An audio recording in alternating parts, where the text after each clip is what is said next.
Hello guys, இந்த வீடியோவில் நம்ம 2025 ரிலீஸ் ஆன ஒரு பெஸ்ட் அனிமையை பற்றி தான் பார்க்க போகிறோம். இந்த அனிமையோட ஃபஸ்ட் எபிசோட் ஸ்டார்டிங்லேயே ஹியூமன்ஸ்க்கும் டீமன்ஸ்க்கும் ஃபைட் நடந்துகிட்டு இருக்கு. இந்த ஃபைட்டில் ஒன் ஆஃப் தி டீமல் ஜென்ரல் என்ட்ரி கொடுக்குறாரு.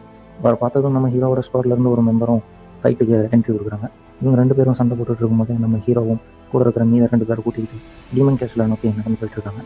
அவங்க டீமன் கேஸலுக்குள்ள என்ட்ரி ஆனதும் ஓட ஆரம்பிக்கிறாங்க. அப்போது அவங்கள one of the second central attack பண்ணுவாங்க. அந்த அட்டாக்கில் நம்ம ஹீரோவோட ஃப்ரெண்டுக்கு அடிபட்டு ரத்தம் ஊற்றி இருக்கும்.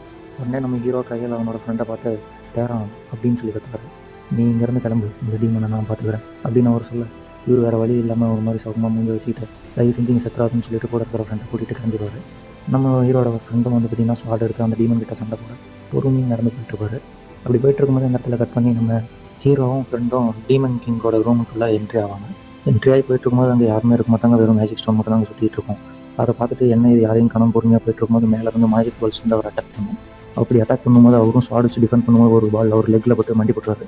பெரிய பால் வரும்போது அவரை வந்து கூட இருந்து இன்னொரு ஃப்ரெண்டு தடுப்பாங்க. ஆனால் அவங்களால அவங்களோட மேஜிக் பவரால் கண்ட்ரோல் பண்ண முடியாமல் வேனிஷ் ஆயிடுவாங்க. இவங்க வேனிஷ் ஆனதும் நம்ம ஹீரோவும் கோபம் அடைஞ்சிருவார். கோபம் அடைஞ்சி ரொம்ப அவனை எப்படியாவது கொண்டு ஆகணுன்ட்டு முடிவு எடுத்து அவங்க போடுற எல்லா மேஜிக்லேருந்தும் டாச் பண்ணி போய் அவனை ஒரு வெட்டுவார். ஆனால் அவனாலே வெட்ட முடியாது. டீமன் கிங் வந்து பார்த்தீங்கன்னா மேஜிக்கல் ஸ்வாடை யூஸ் பண்ணி வெட்ட பார்க்கும்போது ஹீரோ ஜம்ப் பண்ணி அங்கேருந்து டாச் பண்ணிடுவார். அப்புறம் மறுபடியும் மேஜிக் பவர் யூஸ் பண்ணும்போது போய் தூணுக்கு முன்னாடி ஒழிஞ்சிக்குவான். அதே மாதிரி ஒரு பெரிய மேஜிக் பவர் போய் அடிக்க அந்த இடமே வேனிஷ் ஆகிடும். என்னடா இதுன்னு அவன் எல்லாத்தையும் தடுக்க முடியாமல் பின்னாடி பின்னிட்டு யோசிப்பான். இது வேறு வழியே இல்லை, ஹோலி லைட்னிங் தான் யூஸ் பண்ணி அவனொன்று ஸ்வாடில் இருக்கிற ஒட்டுமொத்த ஹோலி பவரையும் வெளியாக்குவான். ஹோலி லைட்னிங் பவர் இது வந்து டீமனோட மேஜிக் வந்து பார்த்தீங்கன்னா நிலஃபை பண்ணிடும். அந்த மேஜிக் அலைவர் எதுவும் பண்ண முடியாது. இதுதான் சாக்குன்ட்டு அவர் யூஸ் பண்ணி ஒரே ஸ்ட்ரைக்னு சிங்கிள் ஸ்ட்ரைக்காக போய் நெஞ்சிலே ஏற்றுவார் டீமன் கிங்க. அதுக்கப்புறம் நம்மளோட டீமன் லாடும் தோல்வி போவார். ஹீரோவோட ஸ்வாடில் இருக்கிற ஜெம் ஸ்டோன் வந்து கத்தியும் உடஞ்சிடும். அப்புறம் நம்ம டீமன் லாடு அப்படியே பேனிஷ் ஆகிடுவார், ஒரு இறகு மாதிரி கொட்டிட்டு.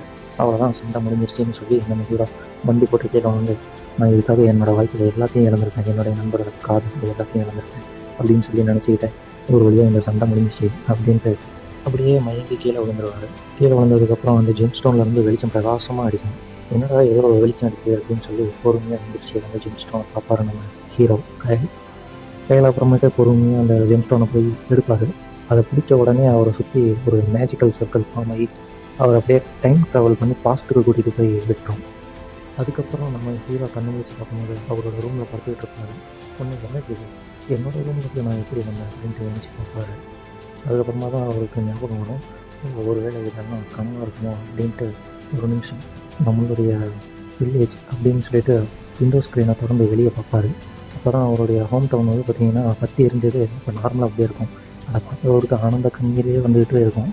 அந்த டைமில் தான் நம்ம ஹீரோவோட லவர் ப்ளீஸ் வந்து பார்த்திங்கன்னா என்ட்ரி கொடுப்பாங்க.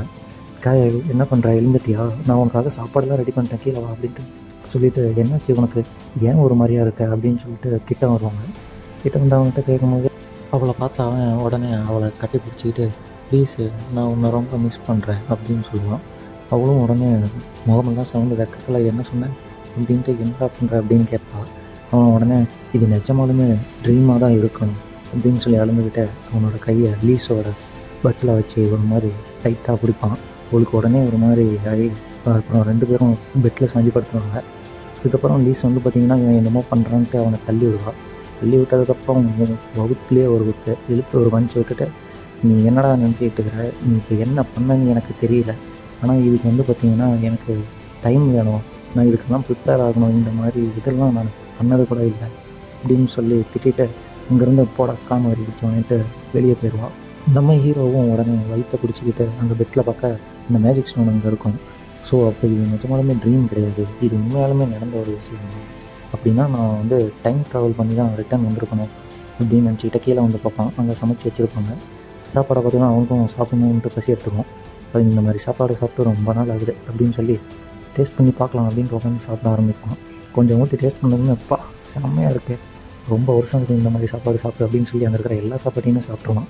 அப்புறமே தான் அவனோட ஃப்ரெண்டு தேரான் அங்கே வந்து அப்பா பசிக்கிறா, என்னடா வச்சுருக்கீங்க, டே என்னடா பண்ணுற, எல்லாத்தையும் சாப்பிட்டுட்டியா, எனக்கு கொஞ்சம் கூட மிச்சம் வைக்கலையா அப்படின்னு சொல்லிட்டு அந்தாண்ட இருக்கிற ஒரு அக்கௌண்ட்டான போய் பார்ப்பான். அதில் வந்து பார்த்திங்கன்னா ஃபுல்லாக எம்டியாக தான் இருக்கும். நம்ம தான் என்ன தான் ஒன்றா சண்டை போட்டிருந்தாலும் இப்படியாடா எனக்கு மிச்சம் வைக்காமல் திம்ப, கொஞ்சமாவது எனக்கு வச்சிருக்கலாமே அப்படின்னு சொல்லிட்டு அவனை பார்ப்பான். அவனை பார்க்கும்போது ஏன்டா ஒரு டிஃப்ரெண்ட்டாக என்ன பார்க்குற அப்படின்னு கேட்பான். இல்லை இன்றைக்கி என்ன டேட்டு, என்ன மாதம், என்ன வருஷம் கொஞ்சம் சொல்கிறியா தரான் அப்படின்னு சொல்லி அவன் கேட்பான். என்னடா சொல்கிற, உனக்கு மண்டையில் ஏதாவது அடிபட்டுருச்சா அப்படின்ட்டு சரி சொல்கிறேன். இது வந்து பார்த்திங்கன்னா 25 5வது மாதம் 2823 அப்படிமா. உடனே நம்ம ஹீரோவும் என்னது 2823 நினச்சிக்கிட்டு இருக்கும்போது, சரி நான் வந்து பார்த்திங்கன்னா போய் லீஸ் கிட்ட ஏதாவது கெஞ்சி கேட்டால் கொஞ்சமாவது சாப்பாடு எனக்காக செஞ்சு தரவா அப்படின்னு சொல்லிட்டு அவன் ஃப்ரெண்டு தரேன்னு கிளம்பிடுவான். இவன் மாறவே இல்லை, அப்படியே தான் இருக்கிறான்ட்டு நம்ம கையில் நினச்சிட்டு இந்த மேஜிக்கை பற்றி என் அம்மா கிட்ட கேட்கணும் அப்படின்ட்டு கீழே இறங்கி பொறுமையாக போயின்னு இருப்பான். அங்கே அவங்க அம்மாவை பார்த்து தான் அவனுக்கு ஃப்யூச்சரில் அவங்க அம்மா செத்தது தான் ஞாபகம் ஆகும். ஆனால் அது எதுவுமே தெரியாமல் அவங்க அம்மா அவனை பார்த்து கையில் என்ன ஆச்சரியமாக இருக்குது அப்படின்னு சொல்லி கேட்கும்போது, மார்னிங் அம்மா என்ன எப்போ பார்த்தாலும் படிச்சுட்டே இருக்கீங்க அப்படின்னு சொல்லி அவங்க அம்மாவை பார்த்து கேட்பான். அவங்க அம்மா அதை நான் கேட்கணும், நீங்களும் வரவே மாட்டேன், ரொம்ப ஆச்சரியமாக இருக்குது, என்ன விஷயம் அப்படின்னு சொல்லி கேட்கும்போது, அதெல்லாம் ஒன்றும் இல்லைம்மா, நான் மேஜிக் சம்மந்தமாக உங்ககிட்ட சில கொஸ்டின்ஸ் கேட்கணும் அப்படிமா. சரி கேளுங்க, என்ன மாதிரி கேள்வின்னு சொல்லு, நான் எனக்கு தெரிஞ்ச பதில் சொல்கிறேன் அப்படின்னா.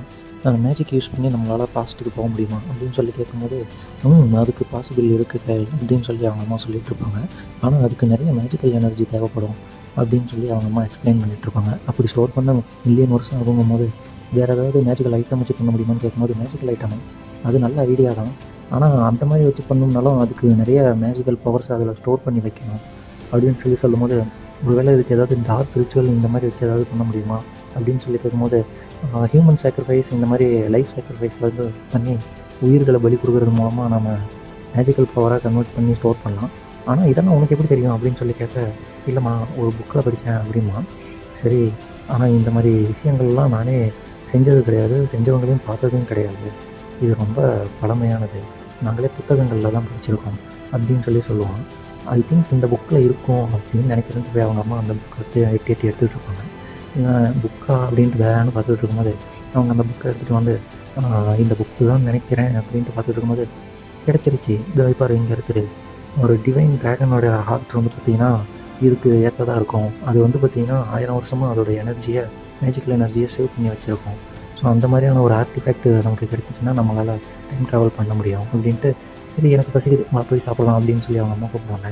சரி அது எல்லாத்தையும் நானே சாப்பிட்டோம் அப்படின்னு, நீயே சாப்பிட்டியா அடப்பாவி அப்படிங்கும். சரி சரி பரவாயில்ல, நம்ம மறுபடியும் பண்ணிக்கலாம் அப்படிங்கும்போது, இன்றைக்கி உங்கள் பர்த்டே வர, ஸோ அந்த சாப்பாட்டை வந்து பார்த்திங்கன்னா உன்னோட ப்ரெசண்ட்டாகவே நீ வச்சுக்க அப்படின்னு சொல்லுவாங்க.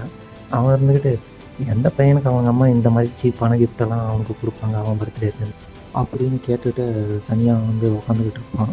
அப்புறம் அந்த பாக்கெட்லேருந்து டிவைன் ட்ராகன் ஆர்ட்டை எடுத்து, இது வந்து 1000 வருஷமாக சேர்த்து வச்சுருக்கா பவரை, இதை வச்சு அந்த டீமன் லார்டு என்ன பண்ணலான்ட்டு இருந்திருப்பான் அப்படின்னு யோசிச்சுட்டு இருக்கும்போது, பின்னாடி வந்து லீஸ் வந்துடுவா. அவள் இங்கே தான் இருக்கியா அப்படின்னு கேட்கவும், லீஸு மன்னிச்சிரு, காலையில் நான் பண்ணதுக்கு என்ன மன்னிச்சிரு அப்படின்னு சொல்லி கேட்க, வந்துக்கிட்டு மன்னிப்பு கேட்குறேன், சரி சொல்லு எதுக்காக அப்படி பண்ணேன் அப்படிங்கவும், நான் ஒரு கனவு கண்டேன், கெட்ட கனவு அப்படின்னு சொல்லவும், கெட்ட கனவா எந்த மாதிரி, ஒருவேளை அந்த கனவில் நான் செத்து போகிற மாதிரி ஏதாவது பார்த்தியா அப்படின்னு சொல்லவும், ஆமாம் கிட்டத்தட்ட அப்படி தான் அப்படின்ட்டு இவனும் மறைமுகமாக சொல்லுவான். சரி, நீ என்னை பற்றி தான் கனவு கண்டிருக்க அப்படின்னனால நான் உன்னை மன்னிச்சு விடுறேன், அது மட்டும் இல்லாமல் இன்றைக்கி உன் பர்த்டே வர, ஹாப்பி பர்த்டே கை அப்படின்ட்டு அவன் சொல்லுவான். இவனும் தேங்க்ஸ் லீஸ் அப்படின்னு சொல்லுவான்.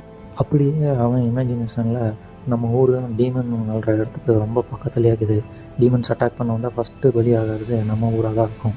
3 வருஷத்துக்கு முன்னாடி அவங்க பண்ண அந்த இதை எதையும் என்னால் மறக்க முடியாது, நான் இழந்த எல்லாத்துக்காகவும் அவங்கள நான் பழி வாங்கியே தருவேன், என்னோடய இந்த முட்டாள்தனமான விதியை வந்து பார்த்திங்கன்னா நான் மாற்றி இந்த உலகத்தை காப்பாற்றுவேன் அப்படின்னு சொல்லிட்டு அவன் நினச்சிட்டு இருக்கும்போது, லீஸ் வந்து அவன்கிட்ட கையில் என்ன ஆச்சு, என்னை ஏன் பயமுறுத்துற அப்படின்னு சொல்லி அவள் கேட்பா. அப்போது ஒன்றும் ஆகலை அப்படின்னு சொல்லிட்டு மறுபடியும் நம்ம ஹீரோ கையில் மனசுலையே, நான் 4 வருஷத்துக்கு முன்னாடி இருந்து இப்போ இங்கே பாஸ்ட்டுக்கு வந்திருக்கேன், டீமன்ஸ் இன்னும் 3 வருஷத்தில் நம்ம ஊரை அட்டாக் பண்ண போகிறாங்க அப்படின்னு சொல்லி நினைப்பான். அப்புறம் அவன் பொறுமையாக எல்லாத்தையும் எழுதி முடிச்சதுக்கப்புறம் அந்த நோட் புக் அப்படியே எடுத்து ஒரு வழியாக எழுதி முடிச்சிட்டேன், 4 வருஷத்துக்கு முன்னாடி என்னோடய நினைவில் இருந்த எல்லா விஷயங்களையும் இந்த டைரியில் நான் எழுதிட்டேன், இப்போ இதை வச்சு வந்து பார்த்திங்கன்னா ஃப்யூச்சரில் என்னென்னலாம் நடக்க போதோ அது எல்லாத்தையுமே நான் சேஞ்ச் பண்ண போகிறேன், ஆனால் ஒருவேளை டீமன் லார்டே என் முன்னாடி வந்து நின்னாலும், எல்லா அதிர்ஷ்டங்களும் என் பக்கம் நின்னாலும் என்னால் டீமன் லார்டை தோக்கடிக்க முடியுமா மறுபடியுங்கிறது ஒரு கேள்விக்குறியான விஷயமாக தான் இருக்குது.